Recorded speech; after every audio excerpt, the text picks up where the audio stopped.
Hello दोस्तों। आज मैं आपको एक लड़की की दिल को छू देने वाली कहानी बताती हूँ। मेरी माँ बहुत कोशिशों के बाद मेरी शादी के लिए तैयार हुई थी। मेरी शादी घर से ही हो रही थी। आज मैं बहुत खुश थी और बहुत बेचैनी से अपने होने वाले पति का इंतजार कर रही थी। हम दोनों हमेशा के लिए एक होने वाले थे। इस दिन का मुझे बहुत बेचैनी से इंतजार था। वो दिन आ गया था, लेकिन मेरी माँ पता नहीं कहाँ चली गई थी। मैं दुल्हन की तरह तैयार बैठी थी। मेरी शादी में मेरी तरफ से सिर्फ माँ ही थी। हमारा और कोई रिश्तेदार नहीं था। काफी समय इंतजार करने के बाद मैंने अपने पति राजेश को फोन किया, लेकिन उसका फोन नहीं लग रहा था। मैंने माँ को फोन किया, उनसे पूछा कि तुम कहाँ हो और अब तक क्यों नहीं आई।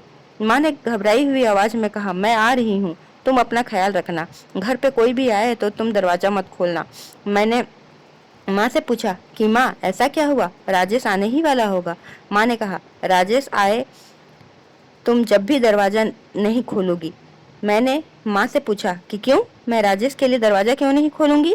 माँ ने कहा, जैसा मैं कहती हूँ वैसा ही करो। यह कहकर फोन काट दिया। 10 मिनट बाद किसी ने दरवाजा खटखटाया। मेरे पूछने पर कौन है, माँ ने कहा, मैं हूँ, जल्दी से दरवाजा खोलो। मैंने दरवाजा खोला तो माँ बहुत घबराई हुई थी। उन्होंने मुझसे कहा, जल्दी से अपना सामान पैक कर लो, यहाँ से अभी इसी समय निकलना होगा। मैंने कहा, यह क्या कह रही हो माँ, आज तो मेरी शादी है और बारात आने वाली होगी, हम यहाँ से नहीं जा सकते। माँ ने कहा, जैसा मैं कहती हूँ वैसा ही करो, रास्ते में तुम्हें मैं सब कुछ बता दूंगी। मैं वहीं खड़ी माँ को देखती रही। माँ ने एक बैग में अपने कपड़े रखे और मेरे कुछ कपड़े भी रख दिए। इतने में किसी ने दरवाजा खटखटाया। माँ घबरा गई और मुझसे बोली, मैंने तुमसे कहा था जल्दी करो, लेकिन तुम मेरी बात सुनती ही नहीं हो। यहाँ बुत बनी क्यों खड़ी हो, चलो जल्दी यहाँ से निकलना है, वरना हमें पुलिस पकड़ कर ले जाएगी। मैंने माँ से पूछा कि हमें पुलिस क्यों पकड़ेगी। माँ ने कहा, तुम्हारे पति को हमारी सारी सच्चाई पता चल गई है। उसने पुलिस को सब बता दिया है और अब वह पुलिस के साथ हमारे यहाँ पकड़वाने आ रहा है। मैंने माँ को शक की नजर से देखा और उनसे कहा, कैसे मैं मान लूं कि तुम सच कह रही हो, तुम तो इससे पहले भी मेरी शादी को राजी नहीं थी। हो सकता है तुम मुझसे झूठ बोल रही हो ताकि हमारी शादी ना हो। माँ ने कहा, मैं तुम्हारी होने वाली ससुराल गई थी।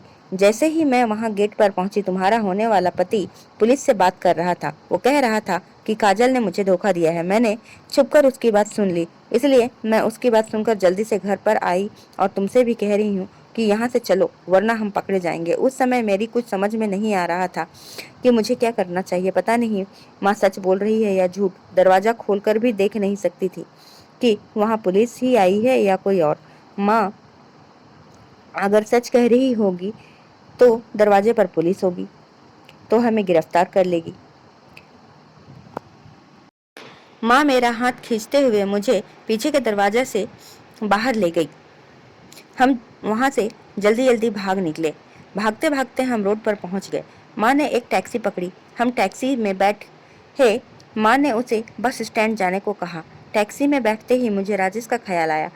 वह तो मुझसे बहुत मोहब्बत करता है, वह मुझे कैसे पुलिस के हवाले कर सकता है। मैंने माँ से कहा, तुम मुझे वहाँ से क्यों लेकर आई, हो सकता है दरवाजे पर राजेश हो और वह मुझे लेने आया हो। माँ ने कहा, तुम बिल्कुल पागल हो चुकी हो, दरवाजे पर राजेश के साथ पुलिस ही थी और वह हमें गिरफ्तार करने आई थी। अगर हम वहाँ रुक जाते तो पुलिस हमें गिरफ्तार करके ले गई होती और हम जेल में होते। मैंने माँ से पूछा, राजेश को हमारी सच्चाई कैसे पता चली। हमारा सच तो हम दोनों के अलावा यहाँ कोई और नहीं जानता। माँ ने कहा, मुझे नहीं पता, हो सकता है किसी ने बता दिया हो। इतने में मेरे नंबर पर राजेश का कॉल आने लगा। मैं उसका फोन उठाना चाह रही थी, लेकिन माँ ने मेरे हाथ से मेरा फोन छीन लिया और दूर फेंक दिया। माँ ने कहा, तुम यह क्या कर रही हो, तुम अगर उससे फोन पर बात की तो उसे पता चल जाएगा कि हम कहाँ पर हैं। मैं बहुत सदमे में थी। राजेश मुझे बहुत पसंद था और मैं उससे मोहब्बत करने लगी थी। मैंने सोच लिया था कि शादी के बाद सारे गलत काम छोड़ दूंगी और राजेश को सब सच सच बताकर अपनी नई जिंदगी शुरू करूंगी। लेकिन मुझे क्या पता था कि मेरे सच बताने से पहले ही उसे कोई और सच बता देगा। काश मुझे पहले पता चल जाता तो मैं कुछ कर लेती। मेरे सर पर तो जैसे आसमान टूट पड़ा था। आज मेरी शादी थी, मैं कितनी खुशी थी, लेकिन यह सब क्या हो गया। मैंने सोचा भी नहीं था मेरी मोहब्बत मेरे हाथ से यूं निकल जाएगी। मैं अब कहीं की नहीं रही थी। मैं अपनी सोचों में गुम थी कि टैक्सी वाले ने टैक्सी रोकी अभी बस के आने में कुछ समय था। हम वहीं बैठकर बस का इंतजार करने लगे। मैं सोच रही थी कि पता नहीं भगवान ने मेरी किस्मत में क्या लिखा है। जिंदगी में पहली बार खुशियों के ने दस्तक दी थी, लेकिन शायद मेरे नसीब में ही नहीं थी। मैं वहीं बैठे बैठे अपने अतीत में गुम हो गई। बेगुनाह होते हुए भी मुझे अपना मुंह छुपाना पड़ रहा था। मेरी एक ऐसे घर में आँख खुली थी जहाँ गरीबी के अलावा और कुछ नहीं था। मेरे माँ बाप भीख मांगकर अपना गुजारा करते थे। मेरा खानदान भिखारियों का खानदान कहलाता था, लेकिन मैं बचपन से ही बहुत ज़्यादा खूबसूरत थी। मेरी बड़ी बड़ी आंखें और लंबे घुंघरैले बाल थे। मैं कहीं से भी भीख कारण नहीं लगती थी। ऐसा लगता था जैसे भगवान ने मुझे बहुत फुर्सत से बनाया था। लगता ही नहीं था कि मैं भीख मांगने वाले के घर में पैदा हुई हूँ। मैं तो किसी महल की शहजादी लगती थी। जो भी मुझे देखता था वह यही कहता कि कितनी खूबसूरत बच्ची है, और नसीब से देखो अब इसे भी भीख मांगनी पड़ेगी। अगर किसी अमीर घर में पैदा हुई होती तो इसके घर वाले तो इसे जमीन पर पैर भी नहीं रखने देते, मगर मेरे तो खानदान में सब लोग भीख मांगकर ही अपना गुजारा करते थे। मैं थोड़ी बड़ी हुई तो मैंने अपनी माँ से कहा कि हम लोग भीख क्यों मांगते हैं, हम कुछ और काम भी तो कर सकते हैं जिससे हमारा गुजारा हो सके। मेरी माँ ने कहा, हमारा यही काम है, हम पहले भी भीख मांग कर अपनी गुजारा करते थे और आगे भी ऐसे ही करेंगे। अब मेरे माँ बाप मुझे भी भीख मांगने भेजने लगे। मैं जहाँ भी भीख मांगने जाती थी वहाँ के लोग मुझे देखकर ज़्यादा भीख देने लगे थे। मैं सुबह में भीख मांगने निकलती और शाम तक जब घर वापस लौटती तो मेरे पास बहुत ज़्यादा पैसे आ जाते थे। लोग मुझे खाने कपड़े भी दे दिया करते थे, लेकिन मुझे यह काम बिल्कुल पसंद नहीं था और मैं अपनी माँ से कहती थी कि मुझे यह काम नहीं करना। तुम चाहो तो मुझे कुछ और काम करवा लो, लेकिन मुझे इस काम में बहुत शर्म आती है। मेरी माँ ने कहा, ठीक है, मैं तुम्हारे लिए कहीं काम की बात कर आऊँगी। तुम घर पर झाड़ू पोछा करने चली जाया करो, लेकिन मैं तुझे इस काम पर एक ही शर्त पर भेजूंगी। तुम वहाँ से भी इतना ही पैसा कमा कर लाओगी जितना भीख मांगने से कमाती हो। फिर मेरी माँ ने एक घर में झाड़ू पोछा के काम की बात कर ली थी। वह बहुत बड़ा घर था। मेरी माँ वहाँ भीख मांगने जाती थी। उन्होंने मुझे देखकर काम पर रख लिया और कहने लगी, कल से अपनी बेटी को भेज देना। अब मैंने वहाँ काम पर जाना शुरू कर दिया। एक दिन मैडम के घर में कुछ मेहमान आए। जब उन्होंने मुझे देखा तो कहने लगे, कितनी खूबसूरत है यह बच्ची। काश हमारा भी ऐसा ही कोई खूबसूरत बच्चा होता। उसके पास शायद बच्चे नहीं थे। मैं उन्हें चाय देकर वापस अपने काम में लग गई। अगले दिन मैडम ने मेरी माँ को अपने पास बुलाया। उनसे कुछ अलग में बात करने लगी। मैडम से बात करके माँ और मैं घर वापस चले गए। जाकर मेरी माँ पिताजी को बता रही थी कि मैडम ने इस काम के बदले बहुत सारे पैसे देने का वादा किया है। देखना तुम हम हमारी बेटी से कितना पैसा कमाते हैं। मैं माँ की बात समझ नहीं पाई। वह मेरी खूबसूरती से कैसा पैसा कमाना चाहती है। कुछ दिनों बाद माँ ने मुझसे कहा कि वह मेरी शादी करवा रही है, लेकिन मैं अभी सिर्फ 15 साल की थी। मैंने माँ से पूछा कि माँ, तुम इतनी जल्दी मेरी शादी क्यों करवा रही हो। माँ ने कहा कि हमारे यहाँ लड़कियों की इतनी जल्दी शादी हो जाती है और मैं तुम्हारी शादी इसलिए भी करवा रही हूँ ताकि तुम मुझे साल भर में बच्चा पैदा करके दे दो। मैंने कहा, माँ, मैं अपना बच्चा तुम्हें क्यों दूंगी। माँ ने कहा, जैसा मैं कहती हूँ वैसा करती जाओ, तुम सब समझ जाओगी। कुछ दिनों बाद ही मेरी माँ ने मेरी शादी करवा दी। मुझे यह भी नहीं बताया कि मेरी शादी किससे हो रही है। शादी के बाद माँ ने मुझे एक कमरे में भेजा जहाँ पर बहुत अंधेरा था। वहाँ मेरा पति भी था, लेकिन अंधेरे की वजह से मैंने उसे नहीं देखा, ना ही उसने मुझे देखा। जब सुबह मेरी आंख खुली तो मेरा पति कमरे में नहीं था। मैं वहाँ अकेली ही थी। जब मैंने अपनी माँ से पूछा तो उन्होंने मुझे बहाना बनाकर टाल दिया। कुछ दिन बाद ही मेरे यहाँ खुशखबरी आ गई। यह सुनकर मेरी माँ बहुत ज़्यादा खुश हुई। मैंने माँ से अपने पति के बारे में पूछा ताकि मैं उसको भी खुशखबरी दे सकूं, लेकिन माँ ने अभी भी मुझे उसके बारे में कुछ नहीं बताया। माँ ने कहा कि तुम फिक्र मत करो, मैं उसे खुद बता दूंगी। माँ ने मेरा पूरे 9 महीने तक ख्याल रखा और जब मेरा बच्चा पैदा हुआ तो उसे मेरे पास ले गई और जिस घर में साफ सफाई का काम करती थी उस मैडम को देखकर आ गई। उन्हें वो बच्चा अपने उसी रिश्तेदार को देना था जो उस दिन मेरे सामने उसके घर पर आए थे। उन्होंने बदले में माँ को बहुत सारे पैसे दिए। माँ की यह बात मुझे बहुत बुरी लगी थी। मैंने अपनी माँ से झगड़ा किया और कहा कि मुझे मेरा बच्चा ला कर दो, लेकिन मेरी माँ ने मुझे छटक दिया और कहा कि मैंने इस बच्चे की वजह से ही तुम्हारी शादी की थी ताकि तुम जल्दी से बच्चा पैदा करो और मैं मालकिन को देकर आ जाऊं। मालकिन ने मुझे इस बच्चे के बदले बहुत ज़्यादा पैसे दिए हैं और तुम्हें तो खुश होना चाहिए कि तुम्हारा बच्चा एक बड़े घर में पलेगा। वो लोग उसे बहुत अच्छे से रखेंगे। मैंने माँ से कुछ नहीं कहा क्योंकि मैं तो उसके बाप को भी नहीं जानती थी कि वह कौन है, कहाँ रहता है। इसको कुछ दिन ही गुजरे थे। माँ ने मुझसे फिर से कहा, मुझे एक बच्चा और चाहिए। एक और मालकिन है, उनको देना है। मैंने अपनी माँ को गुस्से से देखा और कहा कि अब मैं कोई बच्चा नहीं करूँगी, तुम ये काम किसी और को करवा लो। मैंने कहा अगर उन्हें किसी और का बच्चा ही चाहिए होता तो मैं तुझसे क्यों कहती। उन मैडम को तो तेरा जैसा खूबसूरत गोरा चिट्टा बच्चा चाहिए। उसी रात फिर से मेरा पति मेरे पास आया, लेकिन आज भी कमरे में अंधेरा था। ना मैंने उसे देखा ना उसने मुझे। आज मैंने उससे पूछ ही लिया कि तुमने मुझे आज तक देखा नहीं तो तुमने मुझसे शादी क्यों की है? क्या तुम भी मेरी माँ के साथ मिले हुए हो? तुम्हारा भी मकसद सिर्फ बच्चे पैदा करना है? उस लड़के ने मुझसे कहा कि मैंने मजबूरी में आकर तुमसे शादी की है। मुझे पैसों की बहुत ज़रूरत थी। तुम्हारी माँ ने तुमसे शादी करने के लिए मुझे पैसे दिए थे। मैं बहुत मजबूरी में तुम्हारे साथ यह काम कर रहा हूँ। मेरे पिताजी बहुत बीमार हैं और मुझे उनके इलाज के लिए पैसे चाहिए। मैं नहीं चाहता कि मेरे घर वालों को हमारी शादी का पता चले और वह मेरे बारे में कुछ गलत सोचे। मैं कोई ऐसा वैसा लड़का नहीं हूँ। मजबूरियों ने मुझसे ये काम करवाया है, इसलिए मैंने तुझे आज तक अपना चेहरा नहीं दिखाया। मैं बुरा इंसान नहीं हूँ, लेकिन मजबूरियों ने मुझे बुरा बना दिया है। अगर मैंने तुम्हें अपना चेहरा दिखा दिया तो तुम सबके सामने मुझे पहचान जाओगी। मैं नहीं चाहता कि हमारा रिश्ता किसी के सामने आए। मैंने उससे कहा, तुम फिक्र मत करो, तुम मुझे अपना चेहरा दिखाओ। मैंने कहीं देख भी लिया तो मैं तुम्हें पहचानने से भी इनकार कर दूंगी। लेकिन उस लड़के ने मेरी बात नहीं मानी और वह चला गया। मैं फिर से प्रेग्नेंट हो गई। मैंने एक बेटे को जन्म दिया। माँ ने फिर से बच्चे को उठाकर किसी बंगले की मैडम को दे दी और बहुत सारे पैसे लेकर आ गई। माँ का लालच तो पूरा होने का नाम ही नहीं ले रहा था। कुछ दिनों के बाद फिर उसने मुझसे कहा, मुझे एक और बच्चा चाहिए। यह सिलसिला चलता ही जा रहा था। इस बार जब मैंने बच्चे को जन्म दिया तब मैंने उसका चेहरा देख लिया। वह बच्चा बहुत खूबसूरत था।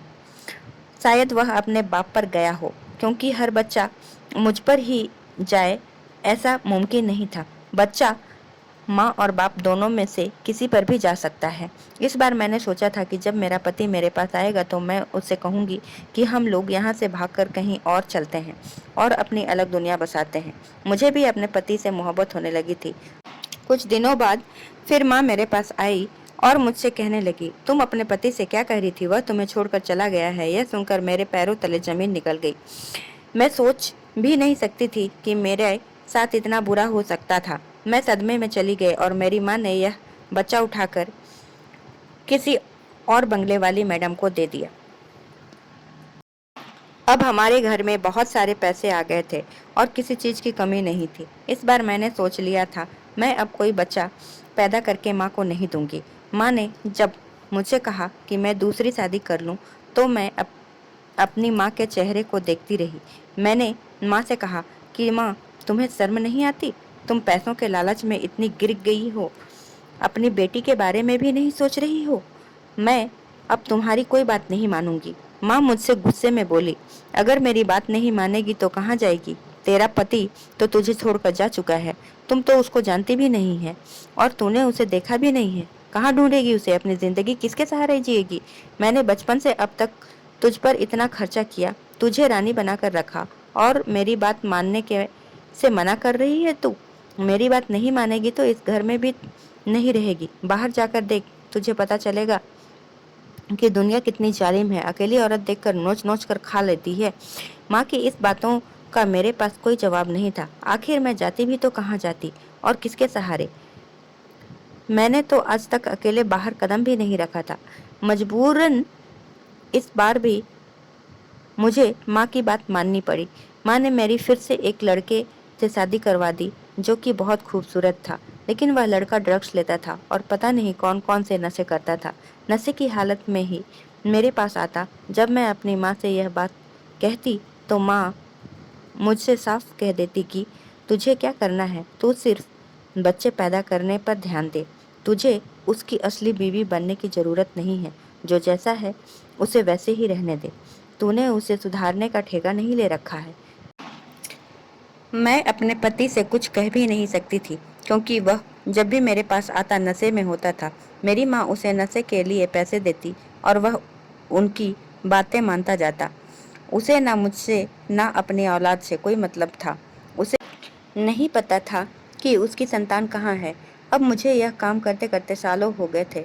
15 साल की उम्र से यह काम मेरी माँ मुझसे करवा रही थी, लेकिन मेरी माँ का लालच खत्म ही नहीं हो रहा था। अब तो मैं बीमार रहने लगी थी और डॉक्टर ने मुझे बच्चे पैदा करने से मना कर दिया था। डॉक्टर ने मुझे साफ साफ कहा था कि अगर मैं बच्चा पैदा करूंगी तो मैं भी मर सकती हूँ, क्योंकि अभी मेरी उम्र भी कम थी। मैं सिर्फ 25 साल की उम्र में ही बहुत बच्चे पैदा कर चुकी थी। इसलिए डॉक्टर ने मुझसे कहा था कि अब मैं कुछ साल तक बच्चे पैदा करना मेरे लिए खतरनाक है और अपना पूरा ख्याल रखना। मैंने ऐसा नहीं किया तो मेरी जान भी जा सकती है। मैं घर वापस आई तो मैं सोच रही थी कि अपने पति को डिवोर्स दे दूंगी और मैं यहाँ से कहीं दूर चली जाऊंगी, क्योंकि वैसे भी तो वो सिर्फ मेरे नाम का पति था। उसे तो सिर्फ अपने नशे की से मतलब था।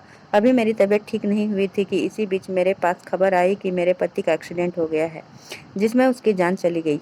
वह बहुत ज़्यादा नशे में था, किसी गाड़ी से टकराया और मौके पर ही उसकी मौत हो गई। अब मैं इतनी सी उम्र में विधवा हो गई थी। मैं जानती थी कि अभी मेरी माँ का लालच खत्म नहीं होगा। वह मेरी फिर से किसी के साथ शादी करा देंगी और मुझे इसी काम पर लगा देंगी।